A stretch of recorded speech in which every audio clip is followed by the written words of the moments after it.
Olá turma, tudo bem? Primeira prova do último ano da escola. Vamos tentar que esse ano seja um ano muito bom e que possamos colher frutos ótimos lá em dezembro.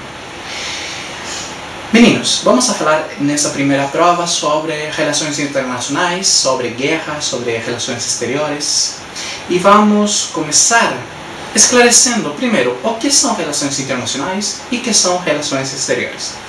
Relações internacionais, como nós vimos na escola de uma forma bastante simples, bastante resumida, podemos dizer que essa relação que estabelece qualquer pessoa, qualquer indivíduo, qualquer empresa, qualquer, de um país em outro país.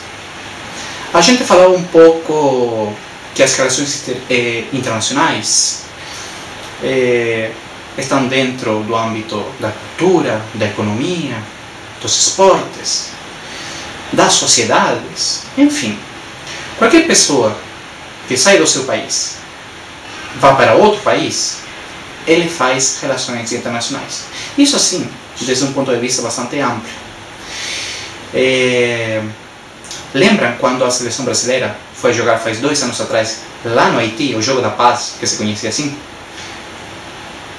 Está dentro do âmbito esportivo, não existe política nessa decisão, mas o nome do Brasil ficou muito bem colocado. Por quê? Porque esses jogadores, essa seleção, estava representando de alguma forma o país. Um artista plástico, acontece a mesma situação. Se ele é reconhecido mundo afora, ele é reconhecido primeiro esse artista e logo depois perguntam, bom, e ele de onde é? Aí vem o país. Economia, também nós falamos nome da empresa, de onde é essa empresa, desse país. Então, as relações internacionais se desenvolvem em qualquer área. Qualquer pessoa pode desenvolver relações internacionais. Agora, as relações exteriores, não. As relações exteriores são exclusivamente feitas pelo Estado, através do chanceler. Como surgem as relações exteriores? Como surgem as relações exteriores? As relações exteriores vão surgir a partir dos conflitos bélicos, das guerras. Os países observam que eles precisam corrigir a situação deixada pela guerra e para isso precisam estabelecer relações políticas, para evitar novos conflitos. E aí que nós vemos, lá no século XIX, um dos primeiros conflitos que vai propiciar a existência das relações exteriores. E são os conflitos napoleônicos, são as guerras napoleônicas. Napoleão,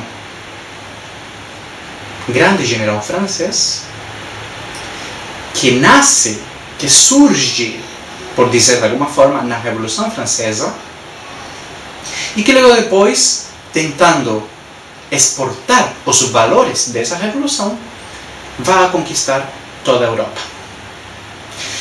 Mas Napoleão não era simplesmente ele o principal ideólogo desse expansionismo, dessa exportação de valores. Não.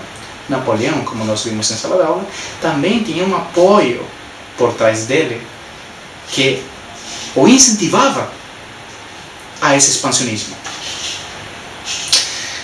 Napoleão será movido primeiro pelas ideias revolucionárias. Fim do absolutismo, liberdade, igualdade, fraternidade. Atenção, quando nós falamos de liberdade, estamos falando de liberdade. Quando nós falamos de liberdade e igualdade, estamos falando de liberdade e igualdade perante a lei, exclusivamente perante a lei. Como isso era positivo para a burguesia francesa? Primeiro, quando existe o absolutismo, os burgueses não podem palpitar economicamente e eles dominam a economia, eles sabem do que estão falando. Porém, são impossibilitados a falar de economia, por quê? Porque o rei toma todas as decisões. E quando falamos de igualdade perante a lei, desse grande valor da Revolução Francesa, pelo qual lutavam os burgueses também, é porque os nobres sempre iam a ter a vantagem no igual a igual. No enfrentamento entre burgueses e nobres, sempre os nobres iam a levar vantagens. Família real, conhecidos, amigos na corte, o rei poderia ser até primo distante. Então sempre eles levavam vantagem em relação à burguesia. Quando vem a Revolução e acaba esse absolutismo e acaba essa importância da nobreza, da religião, da igreja dentro da França, os burgueses por fim podem tomar o poder político e, por sobretudo, o poder econômico que tanto eles desejavam. O que aconteceu com os camponeses franceses? Os camponeses franceses se conformaram, como nós vimos na aula de geografia, se conformavam com o quê? Com as terras. Eles queriam terras. Então, eles falavam para os burgueses: a gente te apoia nessa revolução, você toma o poder político, toma o poder econômico, mas nós queremos que você nos apoie na toma de terras. Então, os camponeses vão tomar as terras dos nobres e da igreja. Tá? Isso para a aula de geografia. Mas vamos continuar com a história.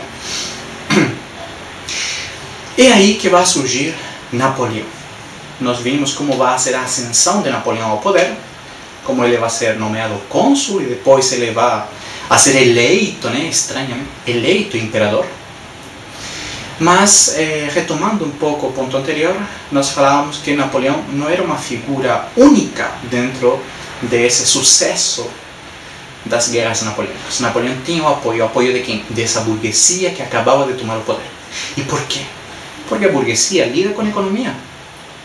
Que melhor que apoiar essas guerras, Napoleão invadir um país, logo invadir o outro, e que essa burguesia tenha a possibilidade de expandir seus horizontes, de poder vender seus produtos naqueles países conquistados. Então, atenção, olha, nós temos o apoio da burguesia para a causa napoleônica. Um apoio econômico, uma motivação econômica para essas guerras. Napoleão, como nós vimos, vai invadir a Europa ao longo desse primeiro decênio do século XIX.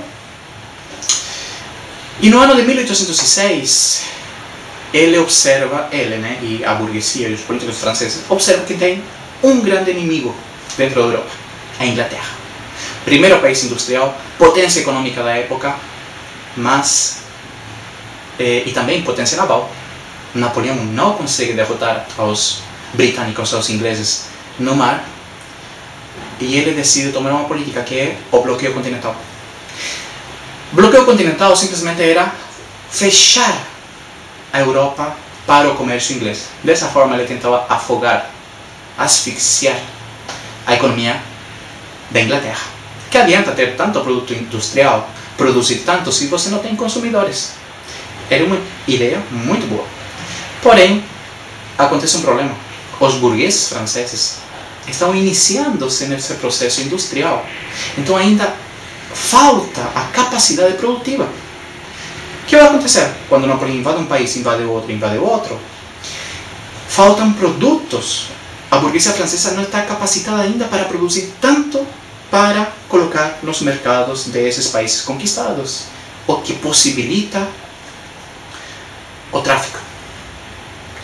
Possibilita que existam aberturas de fronteira onde vão a escoar a produção, onde vai entrar a produção inglesa no continente. Preços.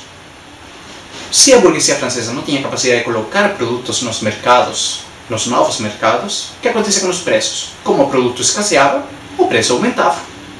É uma lei da economia. Então, cada vez esses países conquistados estavam mais desconformes com a postura de Napoleão. O que esperavam os burgueses desses países conquistados? O que esperavam os burgueses espanhóis? O que esperavam os burgueses portugueses? Dos reinos da Itália, dos reinos da Alemanha, da Polônia? O que esperavam eles? Esperavam que Napoleão, eliminando o poder absoluto, eles, como burgueses que eram, passassem a tomar o controle econômico do país. Eles erraram. O que quería Napoleón, como nós já vimos, era conquistar para dar à burguesia francesa a possibilidade de controlar esses países também. Era uma forma de ganhar dinheiro. Dinheiro e guerra sempre estão bem relacionados. Quais eram os dois grandes inimigos de Napoleão? Já falamos de um, Inglaterra. O outro, os monarquistas. E os monarquistas ainda eram uma ameaça muito grande, inclusive dentro da França. E as guerras napoleônicas, aqui muita atenção, e as guerras napoleônicas também serviam para intimidar esses grupos opositores. Enquanto mais eu conquistasse, enquanto mais eu eliminasse reis, lembrem que o apelido de Napoleão era o grande usurpador dos tronos. Então, enquanto mais ele invadisse, conquistasse e eliminasse os tronos absolutos, mais temor iria gerar dentro dessa ameaça interna que tinha Napoleão na França, os monarquistas. Chega o ano de 1810, a Europa está quase toda ela conquistada. 1812, a gente escuta uma música, escutamos a Obertura 1812, lembra? Fantástica música. Mas chega o ano de 1812 e a Rússia vai quebrar, vai romper esse bloqueio continental. Napoleão, indignadíssimo, vai com 600 mil homens é espanhol, vai com 600 mil homens para invadir a Rússia, conhecida como o rolo compressor europeu, pelo tamanho, pelo volume do seu exército. Era outra das grandes potências que havia na Europa. Inglaterra para uma parte, a Rússia para outra. Vai com 600 mil homens, invade a Rússia. Os russos são derrotados logo no início e eles recuam. O que vai acontecer? Os russos, quando se estão retirando, queimam tudo, acabam com tudo, matam seus animais, destruem suas casas. Quando chega o inverno, Napoleão se encontra sem alimento, sem um teto para proteger as tropas, sem mantimentos, e ele decide abandonar a Rússia. É um grande fracasso. De 600 mil homens, só vão a sobreviver dessa aventura 30 mil. Logo depois, até 1815, as derrotas serão constantes e Napoleão será obrigado a renunciar a seu cargo de imperador e vai ser exilado na ilha de Elba. Será restaurado o poder monárquico na França. Napoleão fica sabendo dessa situação e ele foge da ilha de Elba, chega até a França e inicia seu segundo período, conhecido como o governo dos 100 dias. Novamente ele vai aparecer como uma grande ameaça da Europa. As potências europeias, Áustria, Inglaterra, Prússia e Rússia, se vão unir para enfrentar definitivamente Napoleão e acabar com ele. Fato que vai acontecer na Batalha de Waterloo, na Bélgica.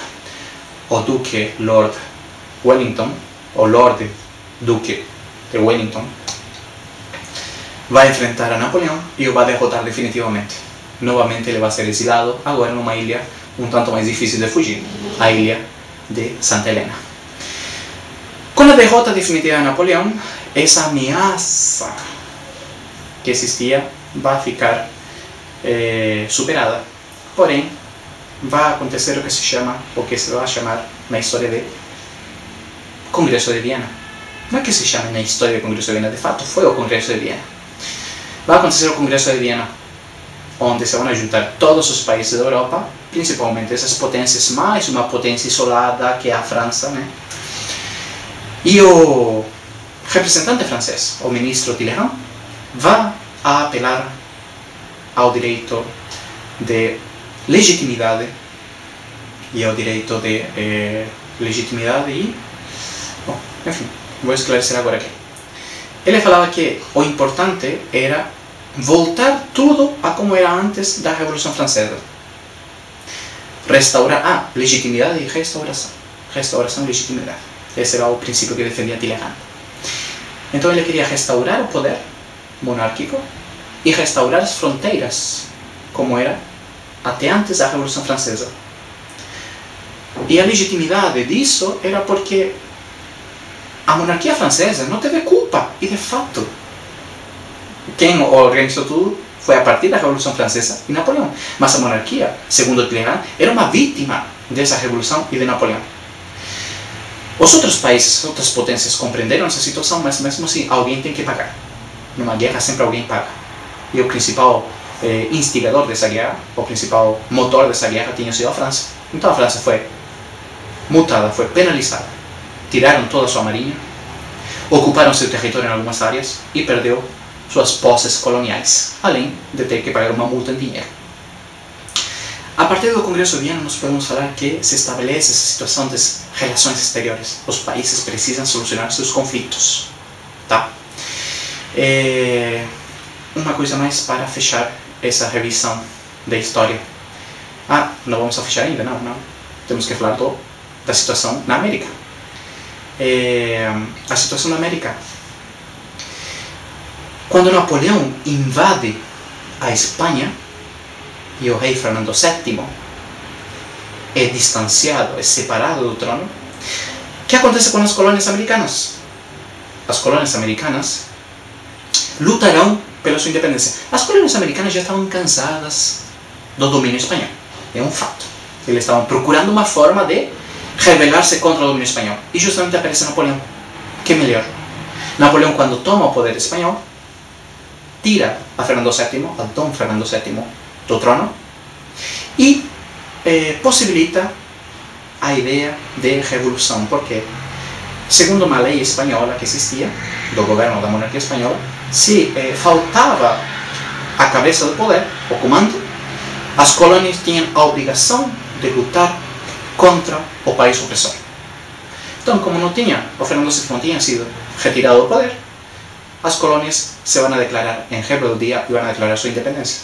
Vão a lutar por essa situação. Então aí vai surgir a primeira ideia de independência. Segundo, por que as colônias espanholas, como eu falei, estavam cansadas do domínio espanhol? Porque os filhos de espanhóis nascidos na América, conhecidos como criollos, eram vistos como cidadãos de segunda classe. Eles eram brancos, eram filhos espanhóis, porém não tinham tanta importância como os espanhóis que vinham da península, os peninsulares. Os chapetones, que eram os nobres de baixo escalão, mas os peninsulares eram os privilegiados para controlar a América. Recebiam os principais cargos, tinham as principais nomeações. Então, aqueles criollos se sentiam, de alguma forma, distanciados, não reconhecidos. E passa a existir o sentimento de americanismo. O que é esse americanismo? Sentir-se parte do solo em que eles se encontram, sentir-se parte da região onde eles se encontram. Muitos deles, como eram nascidos aqui na América, eles não conheciam a Europa, não conheciam a Espanha, eles só conheciam a América, então eles passaram a ter um laço afetivo com esse lugar. E foi outras motivações para lutar pelo lugar que eles acreditavam pertencer a eles mesmos. Tá? Então Napoleão também vai a propiciar que se inicie essa série de revoluções dentro da América. Tá? E aí vem logo depois a fragmentação americana. Nós temos dois atores principais para essa fragmentação. Quando Simón Bolívar deseja, tem a ideia de fazer um grande país da América Latina, tem dois grandes obstáculos. Os Estados Unidos, por uma parte, os Estados Unidos não queriam que surgisse um concorrente, um país enorme ao sul deles, certo? Então eles vão fazer tudo possível. Já os Estados Unidos, desde essa época, já estava palpitando nas políticas exteriores dos outros países, políticas internas de outros países. Estados Unidos foi um dos principais provocadores da fragmentação americana, porque eles não queriam uma concorrência de um grande país ao sul.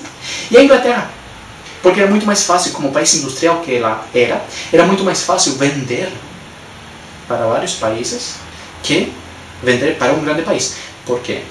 pela concorrência de novo, e segundo, quando você negocia a compra de produtos com um país, vai existir uma decisão, sim ou não, e acabou. Se é não, é muito ruim para a economia da Inglaterra. Por quê? Porque é uma grande área que não vai comprar pele. Agora, se nós temos uma série de países, inimizades internas, brigas entre eles, vai ficar muito melhor. Porque você negocia não com uma pessoa, negocia com muitos presidentes, com muitos representantes. Então, alguém te fala que não, outro te fala que sim. Então, sempre vai existir um benefício. Meninos, vamos a ficar por aqui. Estudem, a matéria está bastante simples. E boa sorte. Até mais.